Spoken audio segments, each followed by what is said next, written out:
Fala galera, tudo bom com vocês? Espero que sim, eu estou bem. Estamos aqui para mais uma aula, que no caso será aula de Geografia e direcionada para os alunos do nono ano, tá certo? E assim como nas aulas anteriores, sugiro que vocês peguem um caderno, peguem um livro que nós vamos usar no decorrer dessa aula, show? Então bora lá começar a aula, mas antes disso, roda a vinheta. Anote o número. Bora lá começar a aula, galera, mas de antemão preciso adiantar uma coisa para vocês, tá? Quero dizer que hoje a gente vai começar um novo momento na nossa vida. Aí vocês vão perguntar, vala-me Deus, Wellington, por que é que tu tá dizendo isso?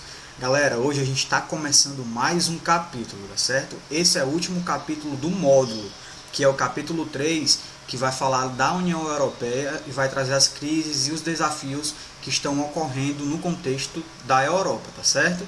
Então a gente vai falar dos principais conflitos, a gente vai falar da União Europeia e o processo que está ocorrendo na União Europeia, de países que querem sair da União Europeia, tá? A gente vai falar das ondas de refugiados que acontecem no contexto da Europa também e os conflitos políticos que também estão acontecendo, tá certo? Então nós vamos iniciar o capítulo 3 hoje. Então bora lá! Então, galera, quando a gente vai falar de conflito na União Europeia, a gente entende que esses conflitos eles não aconteceram somente, eles não acontecem somente no contexto atual, né? A gente sabe que no decorrer da história aconteceram muitos conflitos territoriais, ideológicos no contexto da Europa, que contribuíram inclusive para a formação do território também, tá certo? Mas o que é que a gente consegue perceber no século XXI? Ainda acontecem os conflitos? Claro que sim, porém em pequena quantidade, tá? A gente sabe que no contexto da globalização, na Europa a gente tem a União Europeia. Então os países eles decidiram trabalhar em conjunto no pós-Segunda Guerra Mundial, não é? Principalmente no pós-Segunda Guerra Mundial, né? Então os países eles decidiram trabalhar em conjunto, os países da Europa decidiram trabalhar em conjunto, então foi por isso que eles criaram a União Europeia, tá? Além disso, a União Europeia possibilita também que os países que fazem parte da União possam entrar no contexto de competitividade com as grandes potências, né? Com os Estados Unidos, com a China. Até porque esses países, se eles fossem entrar numa disputa com essas grandes potências, individualmente eles não conseguiriam êxito, né? Então a União Europeia é benéfica nessa perspectiva também, tá certo? Além disso, a gente percebe que todos os países europeus estão inseridos no contexto do capitalismo, tá certo? Porém, é perceptível sim as desigualdades inseridas no processo, tanto desigualdades internas do próprio país, né, dos próprios países, individualmente falando, mas também de desigualdades entre os países da União Europeia. Show? A partir disso, para a gente falar de conflitos, para a gente iniciar essa discussão dos conflitos no contexto da Europa, a gente pode começar falando dos conflitos que ocorreram no decorrer da história na Europa Oriental principalmente, tá? A gente sabe que a Europa Oriental apareceu no contexto de Guerra Fria, quando a gente fala lá da cortina de ferro, não é? E após o fim da União Soviética, os países que faziam parte da União Soviética, eles começaram a se direcionar para outra perspectiva, né? Eles começaram a querer adotar o capitalismo. Porém, a gente também sabe que esse processo de adoção do capitalismo por parte desses países foi muito complicado. A gente tem a Rússia, inclusive, como um país que possibilitou diversos conflitos no contexto da Europa Oriental. Não é isso? Possibilitou guerras civis em muitos países, certo? Esses conflitos estavam diretamente associados ao processo de russificação dos territórios, né? A russificação seria a adoção de língua, de costumes da Rússia, tá? Então esses conflitos eles estavam se associados a essa russificação, tá certo? Então o que era que acontecia? A partir do momento em que a Rússia, né, conseguia determinado território, eles enviavam indivíduos, enviavam pessoas para de fato colonizar esses territórios, não é? Então lá a gente percebe que existe sim uma minoria de pessoas que adotaram a cultura, a linguagem, a vestimenta, enfim. A russificação de fato aconteceu, certo? E como exemplo de russificação, a gente pode citar o caso da Crimeia, né, que fica no sul da Ucrânia. No momento anterior, a Crimeia era habitada por outros povos, tá? No caso pelos povos tártaros.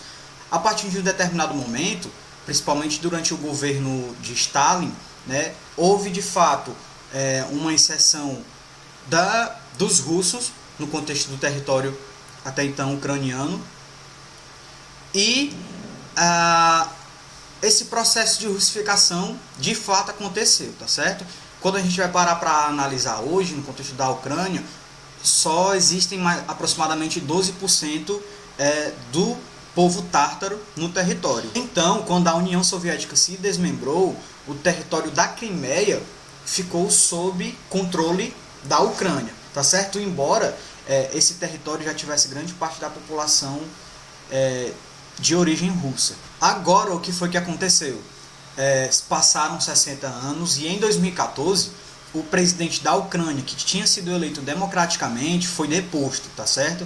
A partir de algumas manifestações que tinham acontecido na capital, Kiev, e essas manifestações tinham sido apoiadas pelos Estados Unidos e pela União Europeia, tá certo? Esse presidente, ele tinha ideais pró-Rússia, tá certo? Então, grande parte da população de algumas cidades do país começaram também a se manifestar a favor desse presidente que era pró-Rússia, tá certo? E um desses lugares que de fato se manifestou a favor do presidente foi a Crimeia, tá certo? Além disso, a Crimeia, a população elaborou um plebiscito, tá certo? Para fazer com que a Crimeia, que a península, ela se tornasse parte agora da Rússia.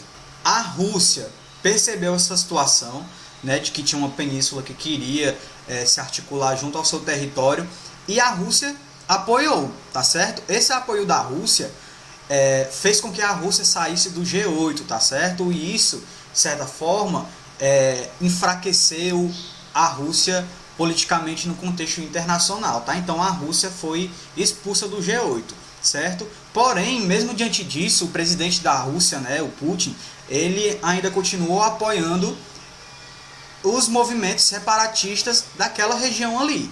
E isso possibilitou a guerra civil que acontece naquela região ali até hoje. Outro exemplo que a gente pode citar, galera, é a questão da Chechênia, tá certo?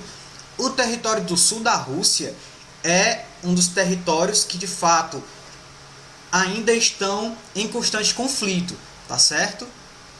Principalmente o território da Chechênia. O que foi que aconteceu?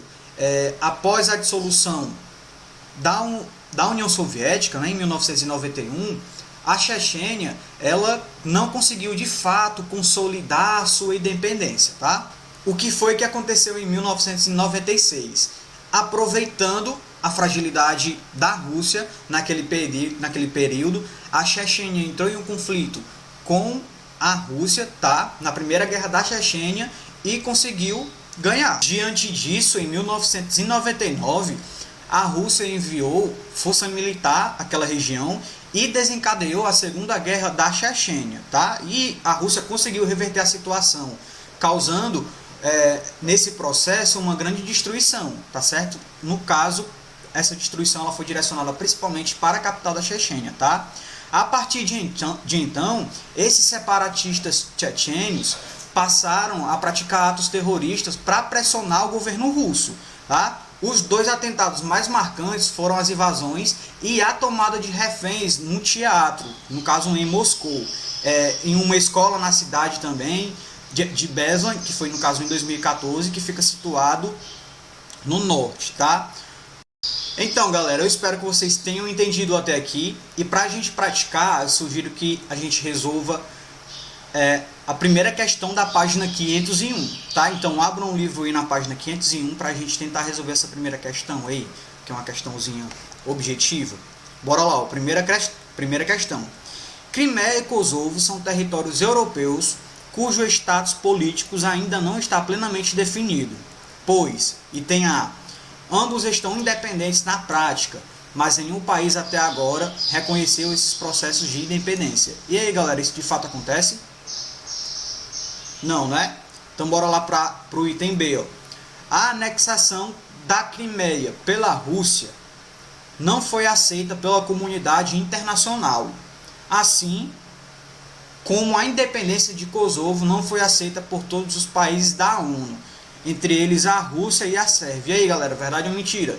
Verdade, né? A afirmação logo no início, já se configura como realidade. A anexação da Crimeia pela Rússia não foi aceita pela comunidade internacional, né? Tanto que a Rússia ela foi expulsa inclusive do G8, como eu tinha citado lá anteriormente, não é isso? Então marquem o item B, é o item correto da primeira questão. Show? Agora, galera, a gente precisa discutir alguns assuntos referentes às tensões que acontecem na Europa Ocidental também, tá certo?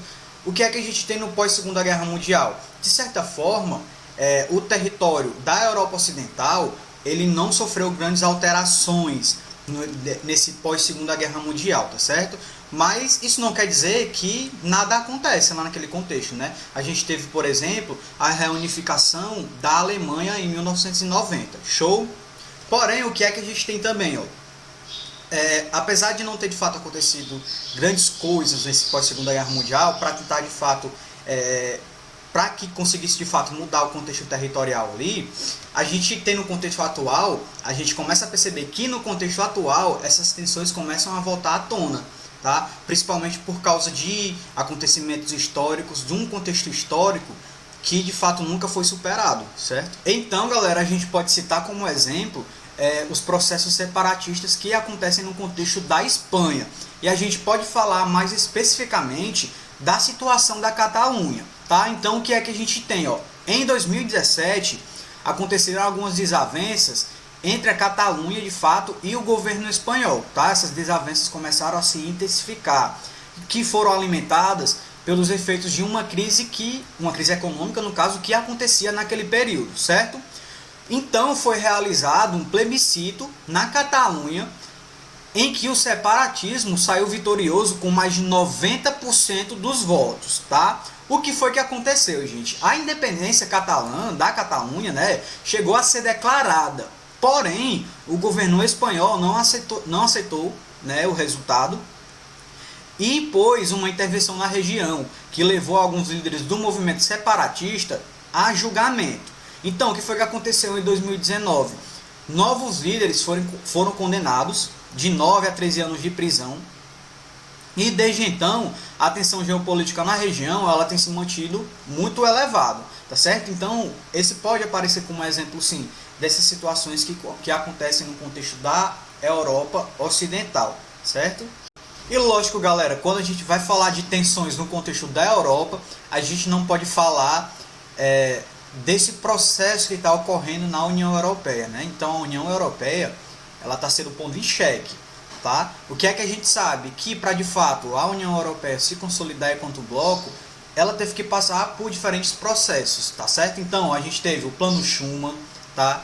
A gente teve o Tratado de Paris, a gente teve o Tratado de Roma também, e a gente teve o Tratado de Maastricht, tá certo? Que foram dinâmicas que consolidaram esse processo do bloco da União Europeia, tá? Em 1999, o que foi que aconteceu? A proposta de união monetária, né, a partir do euro. Porém, o que é que a gente tem na atualidade? Apenas 19 dos 28 países estão inseridos no que a gente chama de zona do euro, tá certo?